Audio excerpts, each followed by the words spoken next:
All right. We can do this now. All right. All right. Do you know who I am? All right. All right. I don't know. Wait, that sounds very familiar. You don't know who that is? Who says, all right? Who says that? I think you know, bud. All right. Come on. Look deep inside. Do I say that? I feel like I say that. There he goes. Oh, yeah. Oh, it's me. It's an Adam Rose. It's me. Oh, yeah. All right. All right. We are. It's like it goes up in the latter half. All right. No one knows what we're talking about. Small stupid stuff. Small stupid stuff. Small stupid stuff. Welcome to Small Stupid Stuff. I'm Adam. That's Ryan. Hey. He waved. For all of our listeners, he waved. It was a pretty small, stupid open. So I feel like very small, stupid open as per usual. Yep. It is interesting that people say as per usual. Well, if you take away the per as usual, it could work. We just put in the per for no reason. You're right. We could add a whole bunch of extra words. As is per usual. As is for per usual. As is per the usual. Sure. Yeah, that makes sense. Ryan, I was watching Snow White last night with my son Emmett. He's 4. Lovely. Yeah. For those that don't know, Emmett is 4. And he's a good boy. Great guy. Yep. Hip kid. I'm going to keep him. Sure. That's a good choice. Support it. But I noticed something very interesting, and I wanted to see if you have a similar memory to me. Okay. Have you seen Snow White? Oh, I'm familiar. You're familiar. Okay. So you know the evil queen, right? And certainly. And she's talking to the mirror, right? What does she say to the mirror? She says, mirror, mirror on the wall. Of course. Wrong. That's what's wrong about that? Well, I'll tell you. That's not what she says. What does she say? I thought that's what she says too. Everybody always knows mirror, mirror on the wall, right? Sure. Well, in the movie, according to my memory last night, or my memory of last night, as per usual, she says, magic mirror on the wall. Bullshit. No, it's true. That's what she says. I don't like it. So I looked it up. And I'm like, wait a minute. Did they change this? Yeah. She definitely said mirror, mirror on the wall. There's no way. That's what everybody says. Everybody says mirror, mirror on the wall. In the original Grimm story or whatever, right? That's where it says mirror, mirror on the wall, like in the book version. But in the film, in the Disney film, it's magic mirror on the wall. Magic mirror. But why do we all remember mirror, mirror? Maybe because we're all literary scholars and we didn't realize that we're all just fans of the Grimm. There's no way. And so this brings me... Mirror, mirror on the wall. Yeah. That's what I remember. Yeah, I remember her saying that. Yeah. Well, apparently that's not it. It's magic mirror. And so this got me thinking about Mandela effects. Yes. You've heard of this? You know about this? Refresh my memory. This is when we all remember something that either doesn't exist or we remember it differently. That's right. And it's like a collective thing. It means like a bunch of people remember it a certain way that is actually incorrect. Okay. I think I have a definition. Is it Mandela or Mandela? It's Mandela because it's named after. Yes. Mandela Effect is a phenomenon where a large group of people remember something differently from how it actually occurred, often involving widely recognized facts, pop culture, or historical events. And it was coined by Fiona Broome after she discovered that many people, including herself, falsely remembered Nelson Mandela dying in prison in the 1980s. But in reality, he was released and became president of South Africa after that and died in 2013. Right. Weird. Why do we do that? Why do we all think that he died in jail? I don't know. Me neither. So there's a bunch of these examples of the Mandela effect in our society. So I thought that would be a great thing for us to talk about. And I want to get the 2 cents of today's guest, who happens to be a Mandela Effect expert going back years, decades even. He is a Mandela Effect historian. He's a Mandelarian. Mandalorian. None of what we just said is true. Nope. Very excited for our guest today. He is the host for the E-News show Hot Goss. Oh, yeah. It's hot. It sounds way sexual now. It's supposed to be sexual. They're like shirtless and they're in towels and they're in a sauna. Is there nudity? Ladies and gentlemen. Yes. So Lonnie let's bring him on. Marts. Lonnie Marts, welcome. Bring him out. I forgot to mention you also have quite a following on TikTok, 2.4 million followers. Welcome to Small Stupid Stuff, Lonnie. Wow, thank you for having me. It's actually talking about the Mandela Effect. It's funny because a lot of people think I am host of the E-News show Hot Goss, but actually, I didn't plan far enough ahead. I don't have a good caveat. I am. That's not a Mandela Effect. Okay. I really thought you were about to. That blow was a our double minds. misdirect. Well, if you give me some time, give me 6 minutes, I will come back to that bit, and I'll be like, surprise, I tricked you guys. Frankly, if I just found out that I had somehow imagined you hosting an show shirtless and towels, I would have a lot of therapy to go to. You know, we would have a lot of questions to ask, and we could start it right here on the podcast. So, Lonnie Marts. Well, actually, no, that's the Mandela Effect. I did not. This is not my name. Wait a minute. That's just the Mandela Effect. It's just not my name. What's your name? Marts. It's Marts. Lonnie Marts. Oh, okay. Yeah. A lot of people think it's with a Z, but it's with an S. And that's the Mandela Effect. I'm really trying to tie in the Mandela Effect as best as I can here. And you are Mario Lopez, host of the Mario Lopez show on E! Correct? Pet Star. Mario Lopez, Pet Star. Yeah. Got it. Star. Mario Lopez, Pet Star. Wait, Great show. so Hot Goss, is it sexy time? There's shirtlessness, there's nudity. Tell me. Yeah, so much nudity. Oh yeah. Yeah. Great, cool. We love it. We love that. That sounds hot and gossy. Yeah. So the whole premise of the show is all the celebrity news and gossip that E-News usually delivers, but the hosts are in a hot sauna, and they're two hot guys delivering the hot gossip around Hollywood. So wow.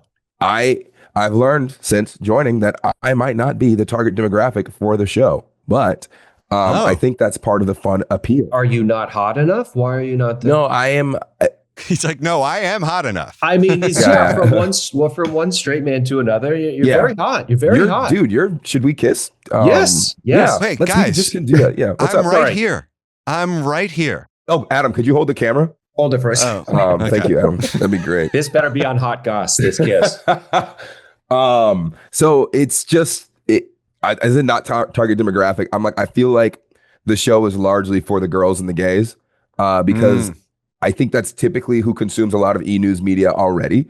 Because I'm like, they're like, okay, today you're talking about Sabrina Carpenter and her ex, and I'm like, I don't know who that is. I don't know why I don't know who that is, but I don't know who that is. Should I know who that is? And then every week, where it's like we're talking about this person, I'm like, I'm doing my research and I'm learning. I'm like, oh, guys, did you know Charlie XCX and Dua Lipa are two pop stars who have songs together, and the music is kind of good. It's really kind of like, and so I'm learning every week, but everybody else knows. It's part of your job to keep up on all this, all the gossip, all the pop culture nuances that are happening today. Yeah, I am doing my best to deliver the most relevant, hottest gossip. Lonnie, do you know of any or have had any experiences with any Mandela effects yourself? I distinctly remember this one time in 2016.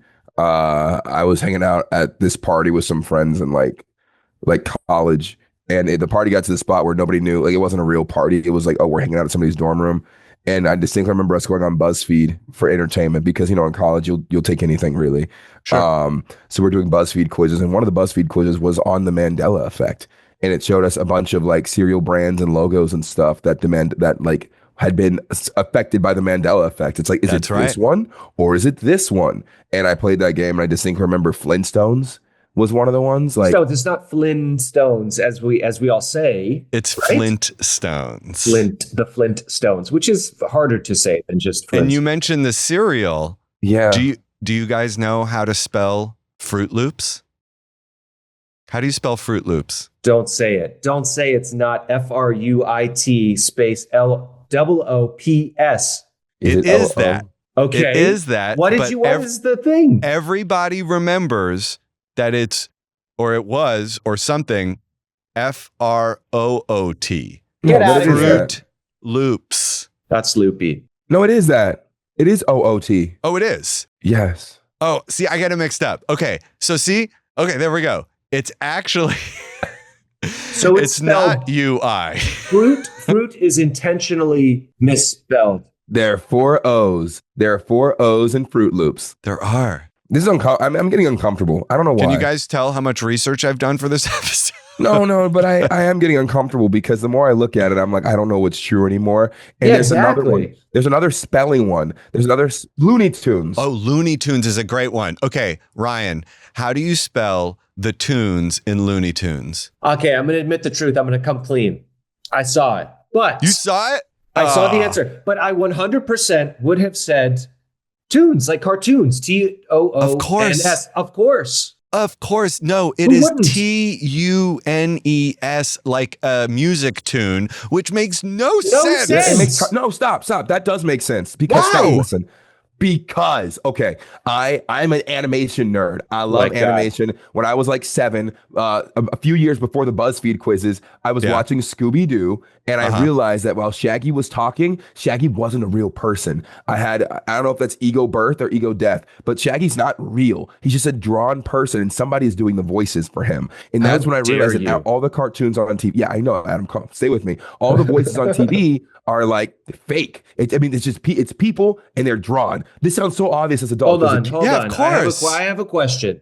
Well, I'm gonna forget why I'm telling this backstory. Okay, But go ahead. continue. No, go. And so then I started doing a deep dive on it, and I started looking up Looney Tunes and all the animation Hanna-Barbera from that time, and trying to figure out, like, how do I become a voice actor? What goes on behind the scenes? And I realized that when it comes to Looney Tunes, one of their biggest claim to fame is the fact that they took classical pieces of music that everybody knew, and they put it to animation. So hence the tunes parts. Like, music was a big Looney part. Like, sometimes there Tunes. wasn't even like words. You're right. Okay, look, we're getting this information in right now from our producer. The shorts initially showcased musical compositions owned by Warner's Music publishing interests through the adventures of such characters as Bosco and Buddy, who I've never heard of. Who are Bosco and Buddy? I think Bosco's a dog.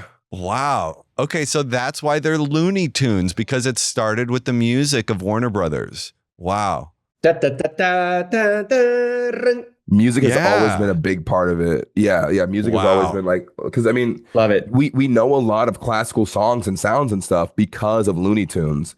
Like, so that's why I know. That's why it makes sense. But everybody expects it to be tunes because it's just like, as that being the only cartoon I really like everyone grew up with. Of course. It's a funny play on words. All right. So speaking of fruit, right? We were talking about Froot Loops. There's a big debate about, you guys know the brand Froot Loom. Oh, yeah. Okay. Yeah. Ryan, what do you remember being what have you seen this one too? I've seen them all, man. I'm trying to find one to get you. Oh, okay. And Lonnie. I'm seeing them all. Ask Lonnie, what do you remember the logo for Fruit of the Loom being? It's not real. None of it's real. Because I don't remember. I like to imagine there's a cornucopia somewhere, but then I also think maybe it's just like some grapes in an apple. Because in the commercials, I think there was always a cornucopia. You said the key word here. There's no cornucopia. I would have said the same thing. But there was a cornucopia in the commercials, right? With fruit, and there must be honest, somewhere. Why do we even know the word cornucopia? Have you ever used? Because Thanksgiving makes you feel warm and excited, and there's a cornucopia of food. Yeah, it's a pilgrim thing. I have never said cornucopia unless I'm referring to the Fruit of the Loom. Wait. I am looking at an image of Fruit of the Loom, and there is a cornucopia. Did they add it? What's the deal? Okay, so where are you seeing this image? Reporting live from the scene. You want my sources, don't you? Well, I will say that because of these Mandela effects, people have gone on to like create images that they believe they remember. And so then those end up on the internet, and it sort of perpetuates the Mandela effect because people are like, well, wait, look, I'm seeing it right here. Okay, here's a hot take on Reddit. Fruit of the Loom loves the publicity from denying the cornucopia logo ever existed, that they manufactured the Mandela effect here. How do you manufacture that? How do you manufacture a false belief? You gaslight. You take it out. You take out the cornucopia, and then you tell people, that never existed. There, yeah. No. That's how you do it. Brands, if you're listening, it's a great idea, kind of, It's kind of a great idea. It like is. Change the Coca-Cola font just a little bit and just be like, no, we never did that. Yeah. That's how it's always been. I like lying too. That's my favorite. We can engineer some of our own Mandela effects, maybe. Yeah. What if, like, Adam, what if you just start saying, like, no, my cardigan was always purple? Yeah. Just say it was a red cardigan, man. There's a lot of pictures of you wearing it and a lot of videos with you clearly wearing it. But I think it could be a fun little thing to just make this has always been what it is. It's actually been red the whole time. The whole time? The whole time. Lonnie, what does Darth Vader say to Luke? In the big moment, the reveal. Luke, I am your father. Wrong, buddy. This is just a way to make people seem wrong. stupid when we all, exactly. We all remember it. No, Dad, you did it wrong. The same. You don't know anything. You're a stupid little cornucopia boy. But why? Why do we all remember that Luke, I am your father? Because I feel like what happens is there's a movie or a show that happens shortly thereafter that we all see the parody of the big thing. And they parody it slightly different. You know what I'm just remembering? I think you're right. I think the reason we all know Luke, I am your father is because of Chris Farley. Chris Farley in Tommy Boy. I am your father. Luke, when he's in the fan, he's talking into the fan in Tommy Boy, and he says, "Luke, I am your father." Lar lar lar lar. He does that whole thing. Oh God, I can actually hear you getting fatter. It's the best movie. I just watched it for the first time in years, and it holds up just beyond. I've never seen it. What? Lonnie, how have you never seen Tommy Boy? It's a classic. Okay, I actually have a list of movies I'm supposed to be watching. So, just so people know, in Star Wars, in The Empire Strikes Back, Darth Vader says, "No, I am your father." Yeah. That's what to he be says. fair, it's a pretty minute, right? No, but it's so iconic. It's such an iconic line, and everyone says it the same way, which is, "Luke, I am your father." That is how people remember that line. And it's not Luke, I am your daddy. He didn't say that? No. Okay, because I'm pretty sure it was daddy. Yeah. Yeah, I've seen that one. That was a different. That was on Twitter once. Oh, I saw it on a different website entirely that I probably shouldn't say, but No, tell us. All right, this is a question for both of you.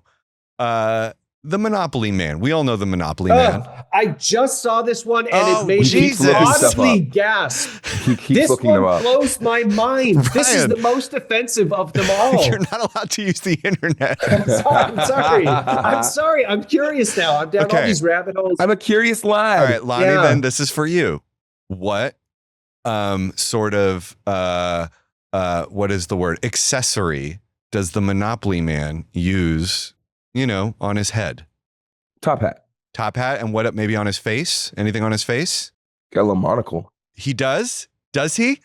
This is it. This is it. Don't be Okay. stupid. Don't be stupid to me right now. This is just Adam's opportunity to just be like, gotcha, you son of a bitch. This is your idea of gotcha journalism, Adam? Exactly. All of these things I literally learned 10 minutes ago. So just for the record, I just learned all of these things. You think you're so smart and you know You things think that you're aren't real so things. fancy. Now, do we have any ideas as to why everybody remembers the Monopoly Man wearing a monocle? It's mind-blowing that he doesn't.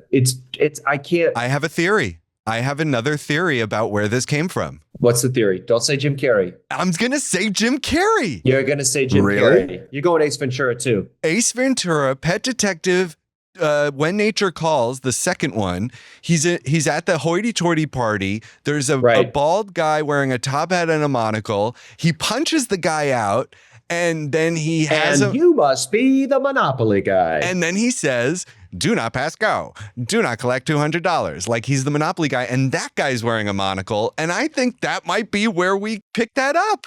Listen, I think we solved it. We solved the Mandela effect. Whenever there's a popular thing that then gets parodied, we trust the parody to interpret it because it's more recent than the original popular thing. But then that calls into question, is the thing that parodied it only saying that Because they thought. because they're under the Mandela effect. Right. Yeah. Why would they give that character a monocle to be looking like the Monopoly guy if Monopoly guy never had a monocle? No, because maybe the originals are wrong. Maybe it's not no. maybe Luke, I am your father feels more right. That's why we remember it when we see it. We remember it that way. And so then we just express it that way because like that's what it feels like it should have said. Maybe the writers were wrong. Maybe we're collectively rewriting people's sloppy work. So you think Mandela Effect is one big collective punch up is what we're saying? Yeah, it's not, the original wasn't good enough because Monopoly Man is better with a monocle. Ryan, are you finding new ones? Yes, I'm losing my mind over here. Okay. How do you spell whiteout, the popular product? Spell whiteout. WHITEOUT. It's WITE. Oh, what? Why? Get out of here. What even word is white without an H? It's actually pronounced, wheat out is the... No, that's not right. That's not right. It's pronounced wheat out. That can't be it's true. From Scandinavia. It's originally from Norway in 1957. And there was a gentleman named is this James. True? Is what you're saying true? This is true. James Hans Wheat. I thought we were lying. And no, this is true. And he called it wheat oat. No way. I just lied. Oh, that God. was the beginning of a new Mandela effect. Unbelievable. Okay. Time out. Let's get some truth going here. Okay. It is actually WITE. It is whiteout spelled the bizarre way. And there's no explanation? There's no Norwegian spell. The correct spelling of because it's like supposed to be right, but you get rid of the R. Oh, white. But then there's no right would be GH. There would be a GH. No, like writing. Oh, that's WRITE. But if you get rid of the R. Oh, this is what? I'm going to explode both your brains at the same time. Okay. You remember the line, "Beam me up, Scotty"? Yeah. Famous line from what show? Star Trek. The line does not exist. Like at all? No. He's in the original portrayal. William Shatner never says the line, "Beam me up, Scotty," in the original, though he does come close with quotes like "Beam us up." Wait a minute. See, there's a parody somewhere that says "Beam me up, Scotty." And that's what we all remember. Too. Yeah. Some of these are so like splitting hairs, that you're like, all right. But still, the fact that it was never said in the original, but we all believe it was, like you can't find it in there. And not just that, but that might be the most famous line from Star Trek. You know what I mean? Like that is the line that everybody quotes from Star Trek. So it's astounding to me that it's never been said on the show. That's crazy. William Shatner's like, I never said that. Okay, well, this actually brings me to the one that blows my mind the most. Okay. Lonnie. Hi. Have you heard of a movie called Shazam starring Sinbad as a genie? Yes. Guess what? That movie doesn't exist. Yeah. It does not exist. There is a movie called Kazam starring Shaquille O'Neal as a genie. Well, you had the kid with the shoes, but Sinbad was also a genie at one point. Yes. Explain this. Why was he a genie? So this is what we found out. We found out that Sinbad in some TV episode or something of some show played a genie, but it was not called Shazam. Because of that appearance, I guess, the collective people have formed a memory that does not exist of a movie called Shazam starring Sinbad. So much to the point that if you Google it, you will find posters that people have made of this movie that doesn't exist. Because what they are actually doing is kind of conflating the movie Kazam starring Shaquille O'Neal with this character that Sinbad played once upon a time on a show. And people have made posters. Yes. This is evil. I know. This is evil. Does not exist. Like Lonnie said a moment ago, I'm questioning everything I know about the world. My whole sense of understanding is falling apart before your eyes. I just read something. What is it? That is troubling to say the least. What is the most famous line, or one of the most famous lines from the classic film Silence of the Lambs? Clarice. Hello, Clarice. Hello, Clarice. Right. Doesn't say it. He never says hello, Clarice. Doesn't exist. No. What? He says good morning when he first meets Clarice Starling. Does he ever say the iconic line, "Hello, Clarice," is actually spoken by Jim Carrey and the Cable Guy, parodying Jim Carrey, parodying Hannibal Lecter. It's Jim's fault. I think this is what it is. Original. I think we're finding out. We figured it out. It's always a parody. It's a parody situation. It is. It is. And then our minds just replace the original with the parody. And also, it seems like for whatever reason, when these people parody these things and do the lines wrong or do them better, that is what we stick to. Right. Has Jim Carrey spoken to Nelson Mandela at any point in time? Who do you think broke him out? It was Jim Carrey. It was Jim Carrey. That was an SNL episode, wasn't it? I think I remember that. Jim Carrey is surprisingly tied to a lot of the comedians. Comedy is tied to the Mandela effect. Yeah, right. Farley, we're doing groundbreaking research here, guys. Yeah, right. This is a study. Lonnie, how do you spell Skechers? Oh God, I'm scared. How do you spell it? You don't get to do this to me. Yes. You don't get to do this to me. I will preface by saying make me look like a I didn't know. I will preface by saying I would have gotten this wrong 15 minutes ago. So just for the record, all of them, of course. Sketchers. Unfortunately, that is incorrect, Lonnie. You're just relishing this, you son of a. It's Sketcher. S. There's no T in there. There's no T in Skechers. This is crazy. This is madness. Here's another one. Ryan. And maybe if you've seen this already, then I ignore hope not, but it's highly possible I've seen it. I'm like an eager beaver over here now. Yeah. How do you spell Oscar Mayer?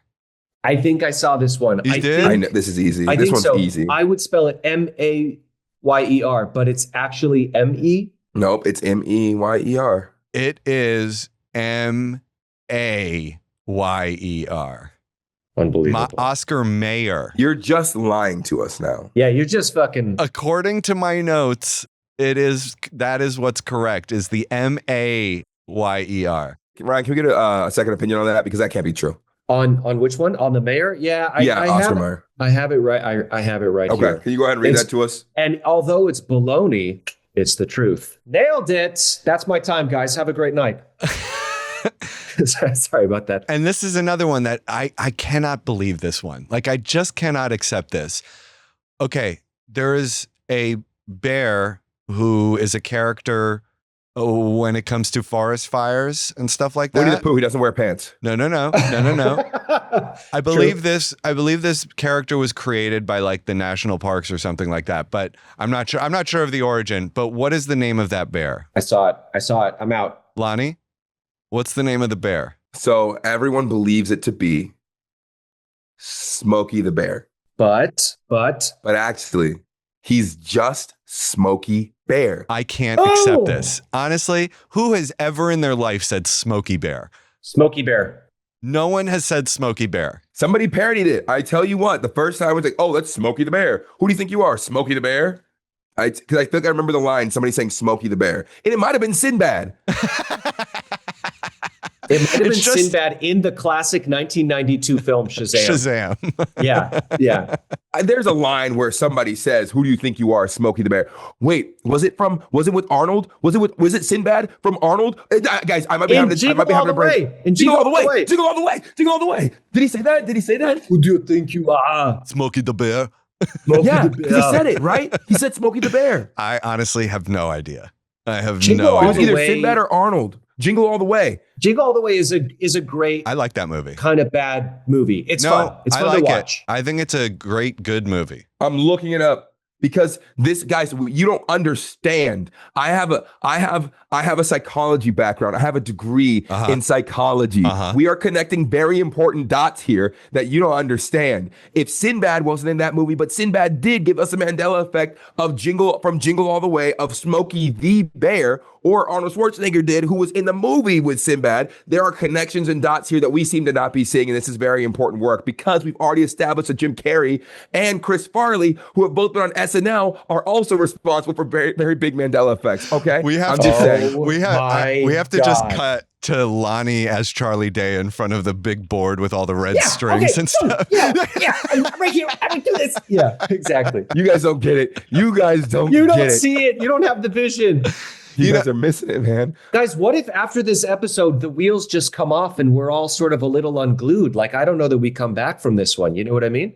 I don't know if I want to. I don't know if I ever want to. You know, some people have the theory that Mandela Effect actually comes from like a multiverse of some sort, that we live in. God. We're living in parallel universes. So in some other universe that is parallel to us, there is a cornucopia in the Fruit of the Loom logo. I hope so. There is a movie called Shazam starring Sinbad.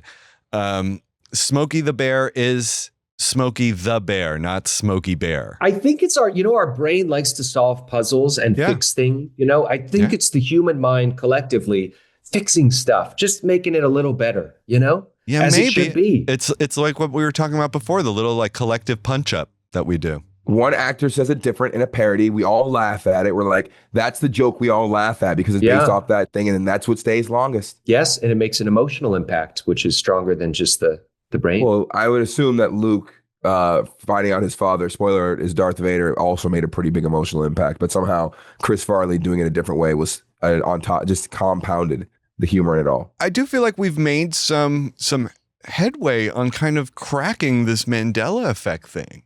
Like, what if all of these things are explained by some other version of them in pop culture that we're sort of lampooning them or parodying them in some way, and we just remember that more than we do the original? And usually the way we remember it is better, is the slightly better version. Like saying, Luke, I'm your father, is better. It's probably because when you're parodying something or you're making fun of something or referencing something, you're trying to make it a little more succinct or well, you think about that things like, hey, did anybody notice this stupid thing that like the original was 7 hours long and this is the funniest bit of it? You could sum it all up like this, Right. Like, and then you give it that. It's like, oh yeah, the Spark Notes version of it basically. And that's what we want to all put in our brains and remember. The Hello Clarice is still just like, I'll never get over it. This is another one that's kind of blowing my mind here is, you guys know the song We Are the Champions by Queen? Yeah, what are you going to do to us? Yeah, what are the last words of that song? Of the world. No. That's what everyone thinks and what I think. Of the world. At the end. Right. But apparently, in the recorded version, that is not how it ends. But they say it at some point, right? At the end of the song. Yeah, that's when they say it. No, not at the end of the song. They say it in the middle of the song. And as they're saying, of the world, another chorus is starting back. We are the champions. And so it doesn't end that way. And here's my theory on this one that I just thought of. I think we think that because of Mighty Ducks. Was there a movie or commercial where it does end there? Mighty Ducks. Yeah. I think in Mighty Ducks, when they're, you know what I'm talking about, Ryan? When they're all sitting around, I think they're sitting around a campfire and they're singing, We Are the Champions. And I think they end on Of the World. So we're attributing this to popular culture. I think so. And primarily comedies from the 90s often is what's doing this. It would explain a lot. This one's kind of crazy to me. I love this. You remember the line from the ever popular sitcom I Love Lucy? Lucy, you've got some splaining to do. Lucy, you've got some splaining to do. It says in 6 seasons, the line wasn't uttered once. I can't believe this. There's no way. Who did it? In Who hell. parodied it then? I don't know. It doesn't make sense. I don't know where I am or who I am now. Like, I mean, wait a minute. He definitely said, you've got some splaining to do. Look it up, man. Or is it just the Lucy, you've got some splaining to do that doesn't come up? Like, is the Lucy part? Is it the Lucy part? Okay. So I think what they're saying is there's never Lucy, you got some splaining to do. Like it's always Lucy, splain, or you've got some, but never Lucy, you've got some splaining to do. See, but that's okay. That's nonsense. It's the same line. I can almost hear whatever the parody is, though. I know somebody in some parody. You got some splaining to do. It's probably Jim Carrey. It was probably Jim Carrey. It's probably Jim. Yeah. Cosmo and Wanda from the Fairly Odd Parents said these lines. Well, I never watched that, so that can't be it. I don't know, man. I think my brain is getting slowly. I do feel like I need the red wall with all the lines and tape now because if we've discovered anything, I want this to be our contribution to the scientific community. Yeah. When there is the Mandela Effect, who is the comedian? Who's responsible? Yep. Yes. Find the joke that said it that way. You find the joke, you find the smoke. Do you think other people have made this connection? No. I don't think so either. No, that's what you guys think I'm joking about this. When I had that little brain blast Jimmy Neutron moment, that was the universe doing something special through me. And you guys didn't even appreciate it. That was the first time in the universe that someone's done that. And you guys didn't even like celebrate or anything. We celebrate it. It's celebrated. I don't know. It's a big thing. You can't see it on my face right now, but I am in full celebration mode. If you guys saw like a shooting star give birth to a mountain, that's a once in the universe type of a thing, and it happened here with me figuring it out in this moment. Putting together. Wait, now hold on. Time out. This may be an example of the Mandela effect. You're remembering that you made the connection. Okay. That it's always parodying, but was it Adam that made the connection? Because I'm having conflicting memories here. No, and I can't trust my memory anymore. It doesn't mean anything. We can't even trust the tape of this podcast. Surprise, guys. This has been all AI. Today's sponsor is ChatGPT. Brought to you by Sora. This podcast is entirely made up of ChatGPT and Sora. This episode never happened. This was never recorded. I knew you weren't real from the jump. You've never seen me in person. This guy's too good to be true. You are so AI. You can't be funny and good looking. That's what they tell me. You're not allowed to do that. I'm generated through an amalgamation of billions of data points. Yeah, I knew it. And whenever I was having one of those ChatGPT like psychosis moments when I was putting together the comedian threads there. That's all that is. The algorithm's just breaking down a little bit. Well, guys, I feel like we cracked the code here. I feel like we have honestly moved the needle on the Mandela effect. The effect has been weakened by us today on this podcast. I think in 100 years, they're going to cite the work of Marts, Eggold, and Rose. Yeah, in that order. 2025. Lonnie, look, if anybody asks, I'm going to give you all the credit for making that connection. Okay. There you go. So regardless of what the tape says, because then we can create our own Mandela effect here. Exactly. I can't thank you enough for doing this, dude. Thank you for having me. Thank you both for being such great hosts. Thank you for and from the scientific community. Like, thank you for these contributions, because like it can be a thankless job, man. It can be a thankless job. It's a lot of hours of speculating, postulating, mandalating. That sounds kind of dirty. I feel like we probably shouldn't even say that. We were mandalating the other evening. Yep. Wait, lots of mandulations. Oh, gross. It's a human thing. Everybody does it. Okay? Everybody does it. Everybody mandulates. Do you want to tell us what you're excited about coming up? We got some more hot goss coming. What do we got? Woo! I got a lot of fun things coming up, guys. And this is real. You can trust it. No Mandela effect here. I have a podcast coming out called Friends Actually about male friendships in your 30s.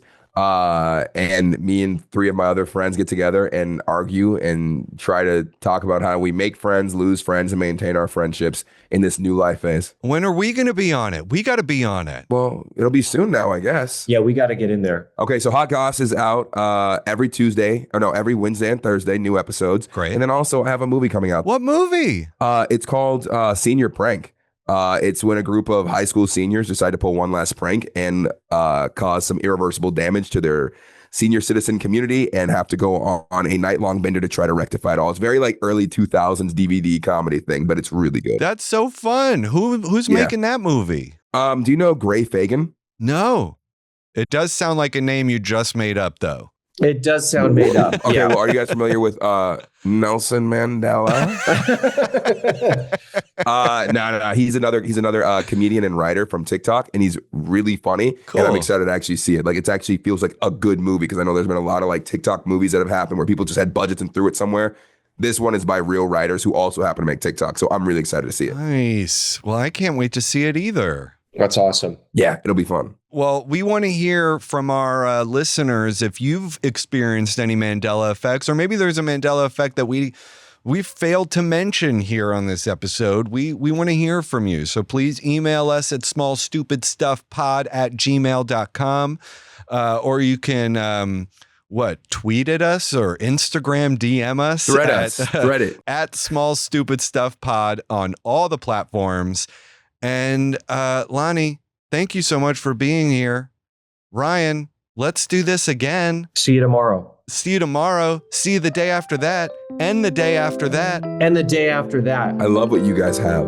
I want what you guys have. You know how Adam and I got this close? We mandulated. We mandulate all the time. All right. Well, it's been fun, guys. Bye. Okay, guys. Sorry. Gotta go. I've said too much. See you later. Love you. Bye. Stuff.